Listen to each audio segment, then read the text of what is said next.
Hi, my name's Jonathan Hicks, and this evening I'm joined by Steve. Mark. and we just finished playing Praga Caput Regni, I think is how you pronounce that, which is essentially a heavy euro. And you can see, just looking at the board here, there's an awful lot going on. The interesting thing, though, certainly for me, was how you take action. So on your turn, you are having to pick a tile from this thing which spins round. You see, ooh, it moves like this. And there's a couple of important things. Whichever tile you pick is going to give you action. So if I decide to take this tile here, I can pick from either this sort of grey hexagon action or this gold money action. But also there's a cost. So these green ones you can see here are free, but the red ones I'm going to have to pay coins to take these actions. I also get the bonus in the middle, so that would be the 2 coins there. So let's say I take this, it'd be free. I would get 2 coins on my player board. Here, you have something that tracks coins, so this would move up to 5. And then I would pick the action. Now the actual action, whichever one you pick, is going to correspond to one of the spaces on your board. Now at the start of the game, you don't have any tiles on here. So like this grey action here would be this one here, and you just get to do the build the walls action. I'll explain how these actions work in a second, but after you've taken whichever action you want to, you then take this and put it back in the wheel, and it rotates one and goes into the sort of 0 space, which means they all sort of advance. So gradually they're getting cheaper to take the actions, which means the actions that are more popular, that have just been taken, are very expensive if you then want to take them again. Also, obviously, which action matches the appropriate bonus in the middle becomes quite important as you go through the game. What do the different actions do? Well, this action here effectively gets you gold. You have a tracker here which is possible to move up as you go through the game, but effectively you get how much gold it says to the left. So in this case I'll be getting 6 gold, and the crown is a victory point, so I get 2 victory points. Instead of taking the stuff, you can use this action to move up the cube, which is how you move it further to the right. So I can move it up and I'd get a gold. This one is essentially the same but for stone. So you have a stone marker here which is tracked here, and those are the 2 main resources in the game. You're trying to get stone and gold. What do you do with those resources? Well, there's a few things you can do. You can build walls. There's like a selection of possible walls you can build here, and you're sticking them around the edge here. And there's a couple of reasons for that. One, you're trying to match, you can see perhaps on these tiles, there are these kind of crosses. If you manage to you can see they join like this. If you get them to join around the outside of your board, then you're going to get these red tokens. In a similar way, it's possible to connect blue things and get blue tokens. These will score you points later. I'll explain that in a second. So you can build the walls. They have a cost in red, and you get the stuff in green. So those will give me 6 points, and a movement on my hat track. There's a couple of tracks you've got on your board. One is getting you these crown things here.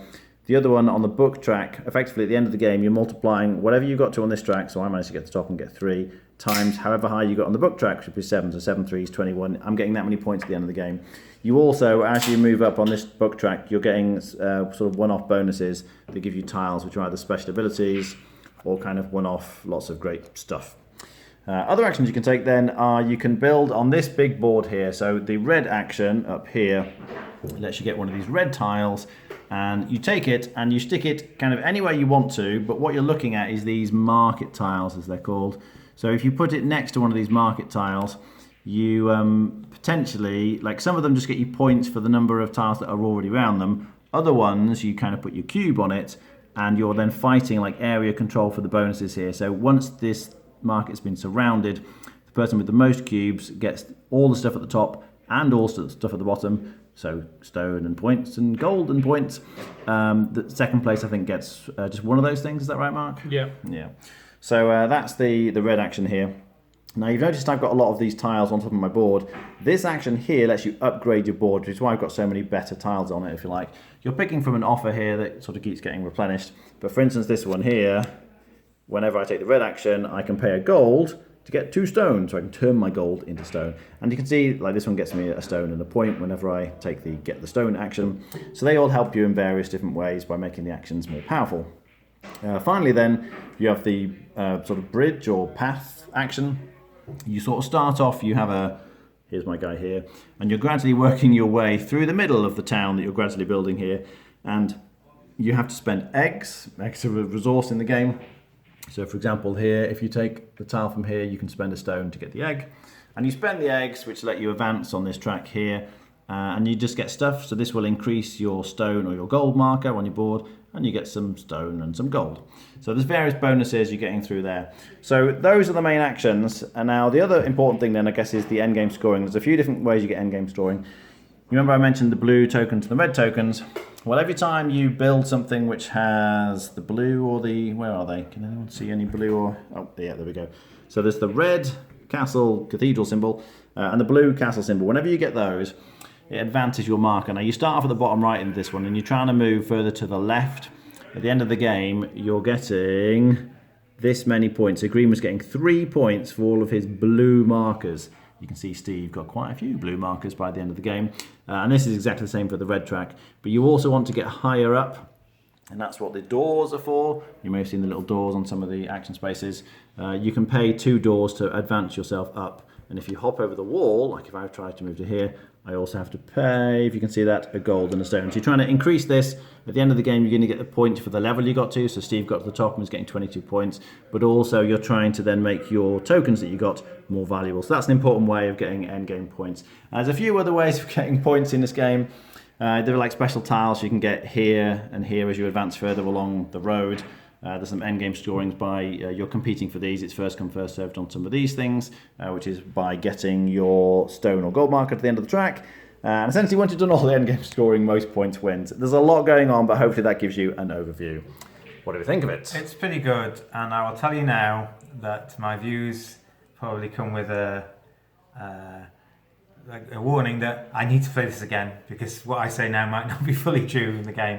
It feels like you can't do everything. It's a Euro game, you can't do everything. You definitely cannot do everything. At the end of the game, we're going through endgame scoring, and although I won marginally, people got to a thing, and I'd go, I've got nothing for that. And Mark goes, I've got 18. I'll go, I've got nothing for that. And Jonathan's go, I've got 22 or something like that. So there are so many different things in the game. And what's quite nice that doing one thing a lot is not a viable option, because if you build a lot of the things in the town, you're getting blue tokens, but you're advancing on the red track. If you build a lot of walls around your action board, whatever that might be, I mean the theme's like negligible, you are picking up a lot of the red tokens, but moving on the blue castle track. And so there we go. And then there's 2 different resources, is gold and stone. And to build some of the buildings you need gold, to build some of the other ones you need stone.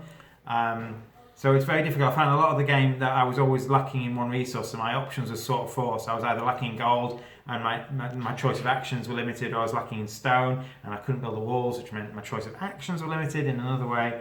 But it's really nice. And it's not really negative, because I quite enjoyed the game, but potentially when you're looking to get one of the end game bonuses or the bonuses in the books or whatever, and you look at 3 and pick the one for you, one of our players in the game looked through the potential possible bonuses. They were in 2 piles of 3. They picked the 3 from one pile, had a look through, and none of these are good for me.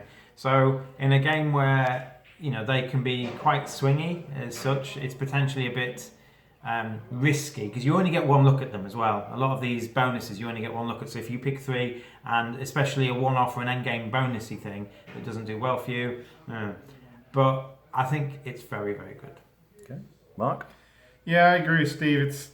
There's so much going on and so many different paths to score points that are separate enough to make it interesting that I need to play more just to understand the different paths and how they feel. The action selection bit is really fun. I like how it works. I like the fact that the time is something to select that it eventually can even give you points. That works really nicely, but it's also really limits your what you can get. I don't really want to spend loads of coins on something, but sometimes I have to. I like the cathedral, the walls up there. I think the fact that they're kind of like 2-dimensional tracks, and the fact that they give you points just for literally going up, but they also make other things you get during the game points, which are really good. I like that. Well, I mean, these guys would know, but it's a fair amount of variability that can add to the game. You can change the tracks on the cathedral and the wall. You can flip these over to make them. They have different combinations. So they're just to mix it up. You can even add tile tokens over these that would replace what the bonuses are along there. So they thought about to add more going on with it. I think my biggest strength here, I think, is the fact that I did feel like I did something different to somebody else. As in, we're not all having to compete all the time to do the same thing. And I like the fact that this definitely feels like the path to some extent a balance. It's hard to tell how balanced, if some are better than others, but you definitely feel like, well, I did this strategy, somebody else did this strategy, and they, for the moment at least, both feel viable. Rating? On a first play, I think I'll give it an 8, but I really want to try again, and then it may go up. Okay, Steve? Probably will mark 8 plus. Okay. Yeah, I would very much agree with all their comments and a similar kind of feeling. There's so much going on here, and I like the fact that, as Steve was saying, you can't just focus on one thing because you're getting the tokens from one area, but you're not going to score any points for the tokens unless you go up on the opposite track. So things like that really make you think about how you're going to make the best use of your actions. I love the action selection system. I spent a lot of time upgrading my board, so a lot of my actions were more powerful, which means I didn't score very many points at the start at all, but I did catch up sort of halfway through the game. I started to rack up the points really quickly. I really liked how that felt.